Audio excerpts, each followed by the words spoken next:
folks today from shouting freedom in the parade. We did the parade. I can't tell you how many people cheer when we come down the street running with the flags and the music from Israel and me shouting freedom on the microphone. This guy in this Corvette entry in front of us, he waves me over, and I don't like people in Corvettes because I don't have one anymore. But these beautiful cars that'll go 200 miles an hour, you know. Somebody needs to buy me one of those so I can go 200 miles an hour. Don't tell Joan. But he waves me over. What do you want? And he says, I have grown up with you in these parades. I go, yeah, my twin says this is our 36th year in a row. And we're 72, which means half of my life I've been doing the 4th of July parade. And he goes, yeah, and he says, my little kids loved you guys, and now they're grown up and have kids of their own that come to the parade.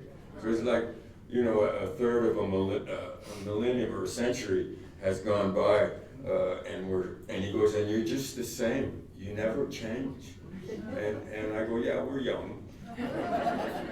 But the sheriffs were a few units in front of us, and my twin hangs out with them, you know, both Steve Reams and the new guy that will be taking over this fall. And so he was telling him, if you see people with Palestinian flags or something like that, you send some of your people back into our unit. And they go, yes, we will. And there was never any opposition whatsoever. One guy said to Mike, free Palestine, and Mike turned and blew the shofar at him. You know, that's peaceful. That's peaceful. But pray about this ceasefire, because we do not want a ceasefire that allows Hamas to continue. And so there's politics, and then there's reality. And I know Trump says things that are political, and then he does things that aren't political. And so you never know when these guys say things, what they're really saying in closed doors, him and Bibi together. But there was a hostage that came back that was released recently, and he was in the White House, a United States citizen hostage that was released. And he says once Trump became president, was elected, Hamas started treating us better because they feared what would happen from Trump. And then he says in the White House, they did not fear Biden.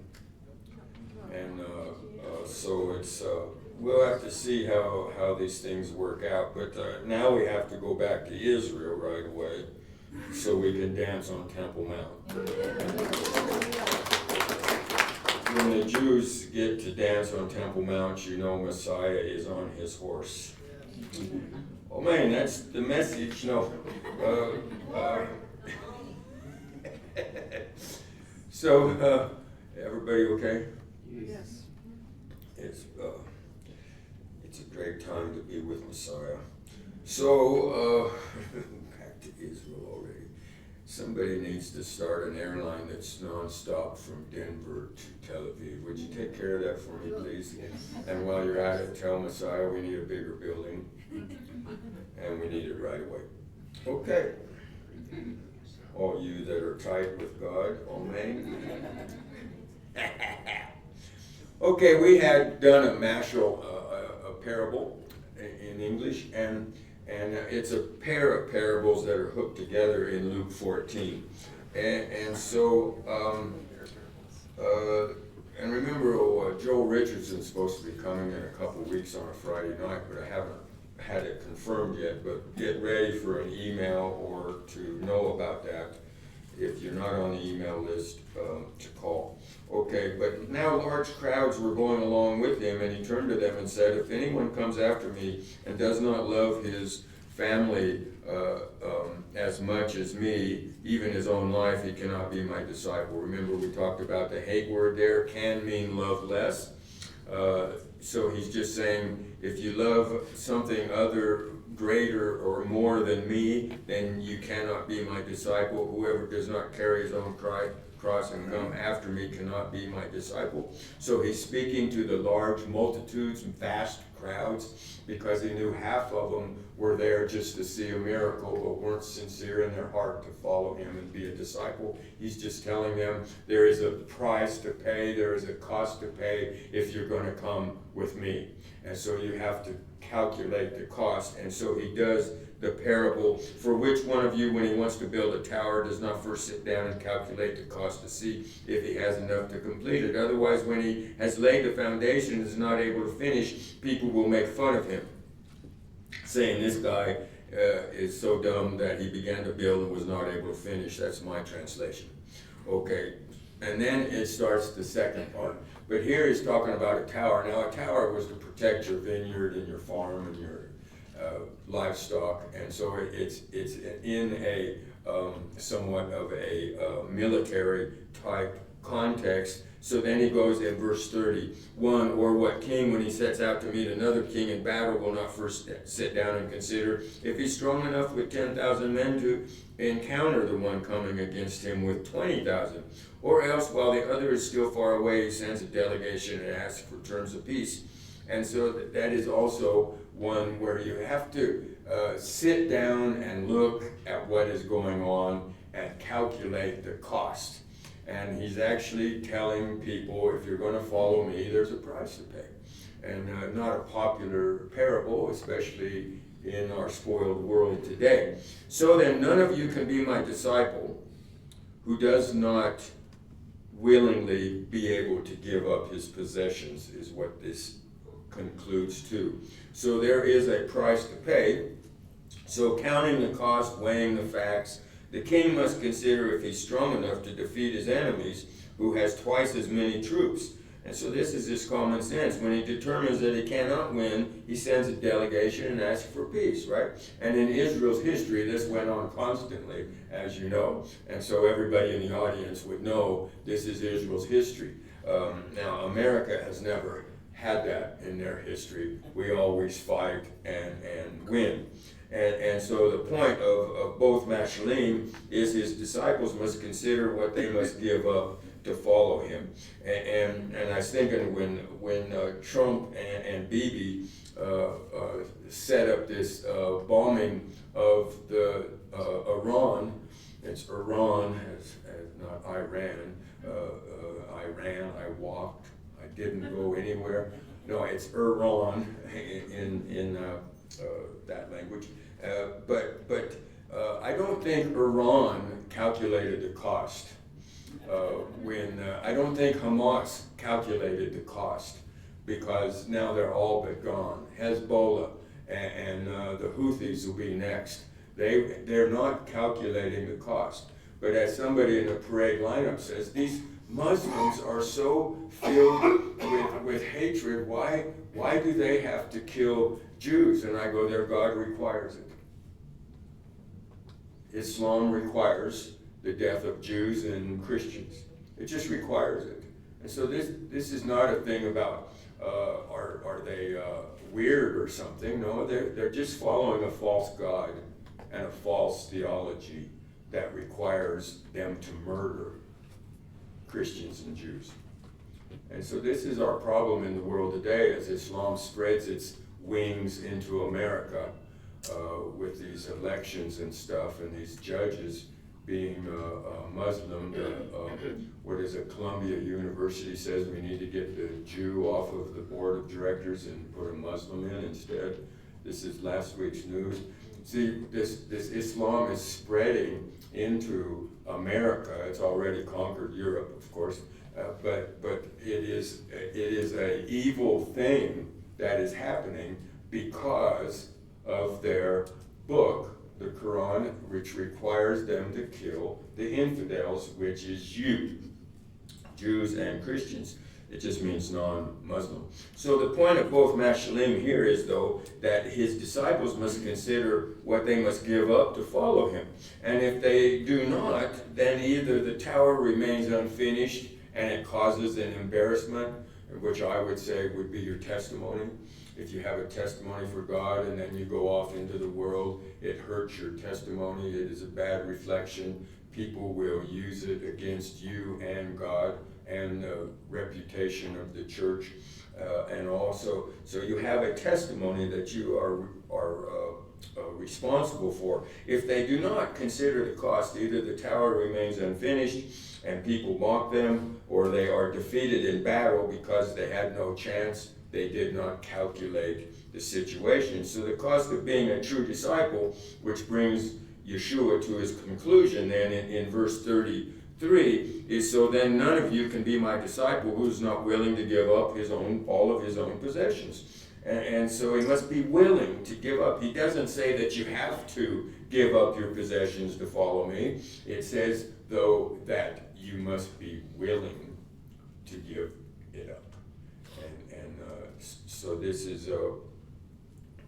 the heart of a servant, heart of a disciple. This is more than giving up possessions. This is that unconditional surrender. And we played that song earlier, I Surrender.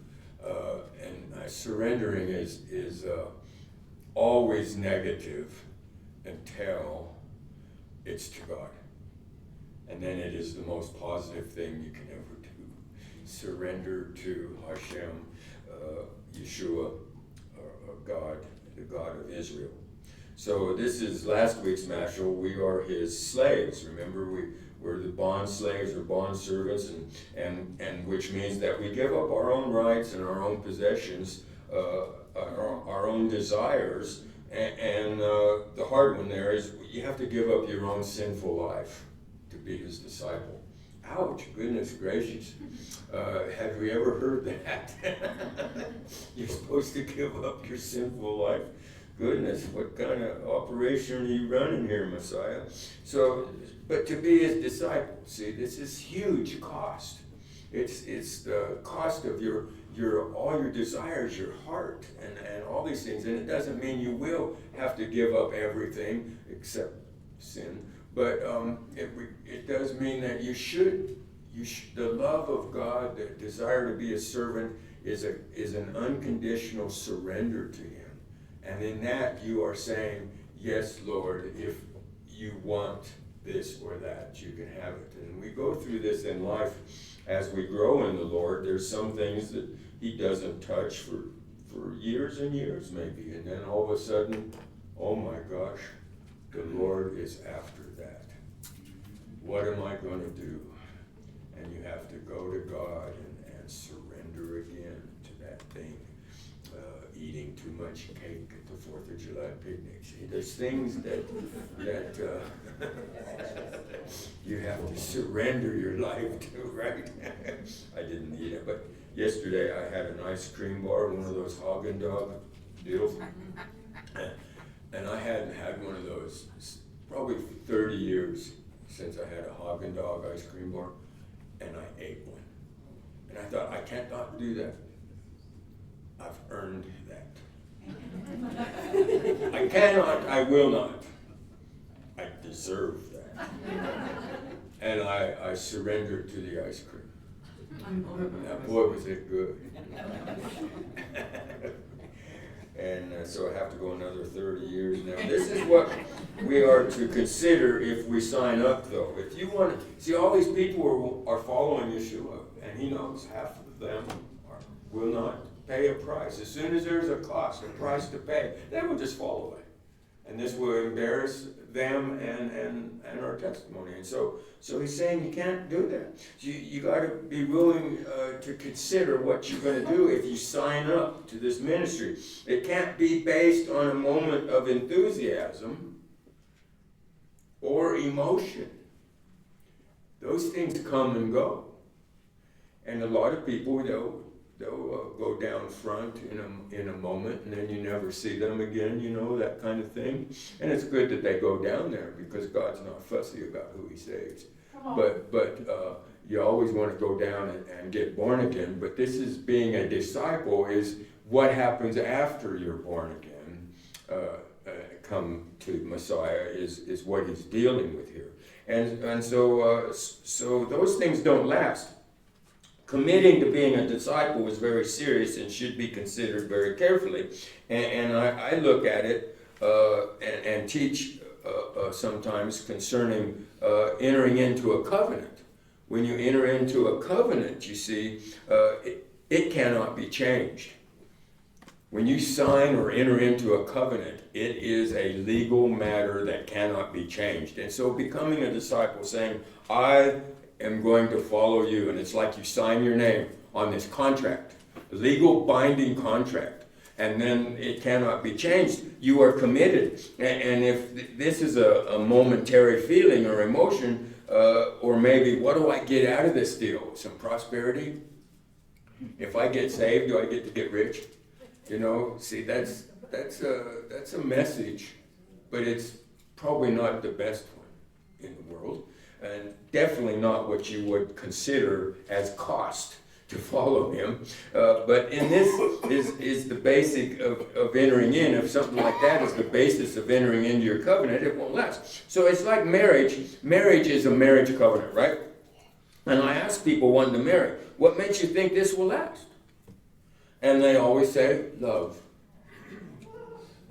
Oh, isn't that sweet? Oh, good. No. I go, so what happens when you're not feeling the love? All you're feeling is anger, hurt, resentment, vengeance. What happens when that day comes? Because sometimes in marriage, there's a day where you're just not feeling it. I don't know about that.